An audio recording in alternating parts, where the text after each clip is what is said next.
લોભિયા હોય ત્યાં ધુતારા ભૂખે ન મળે તે કહેવત વારંવાર સાર્થક થાય છે।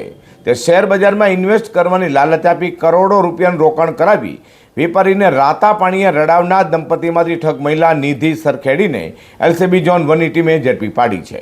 સુરત પોલીસ કમિશનર અનુપમસિંહ ગેહલોત, ખાસ પોલીસ કમિશનર સેક્ટર 1 વામાંગ જામી તથા ડીસીપી ઝોન 1 આલોક કુમાર દ્વારા નાસ્તા ફરતા આરોપીને ઝડપી પડવા આપેલી સૂચના લઈને એલસીબી શાખા ઝોન 1ની ટીમ પેટ્રોલિંગમાં હતી। અનામ હેડ કોન્સ્ટેબલ સહદેવસિંહ મહિપતસિંહ અને અનામ હેડ કોન્સ્ટેબલ કરણસિંહ શંકરસિંહ મળેલી બાતમીના આધારે સરથાણા પોલીસ પથકમાં 2,67,73,000થી વધુની છેતરપિંડીના ગુનામાં સંડોવાયેલા મહિલા આરોપી મૂળ અમરેલીના લાઠી તાલુકાના વરસડા હાલ મોટા વરાજા ખાતેના પાર્ક આવની એપાર્ટમેન્ટમાં રહેતી નિધિ માર્શલભાઈ સરખેડીને ઝડપી પાડી તેનો કબજો સરથાણા પોલીસે સોંપવાની તજવીજ હાથ ધરી હતી। તો ઝડપેલી મહિલા નિધિ અને તેના પતિ માર્શલે ગત તારીખ 14 ઓક્ટોબર 2025ના રોજ મહેશકુમાર જાજુને શેર બજારમાં ઇન્વેસ્ટમેન્ટ કરવાથી સારો નફો થશે તેમ કહી ભાગીદારી પેઢી બનાવડાવી 4,35,00,000 રૂપિયા પડાવ્યા હતા।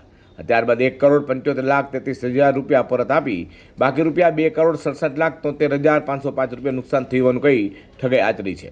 હાલ તો ઝડપેલી ઠગ મહિલા નિધિ માર્શલ સરખેડીને સરથાણા પોલીસે કબજો સોંપાતા વધુ તપાસ સરથાણા પોલીસે હાથ ધરી છે।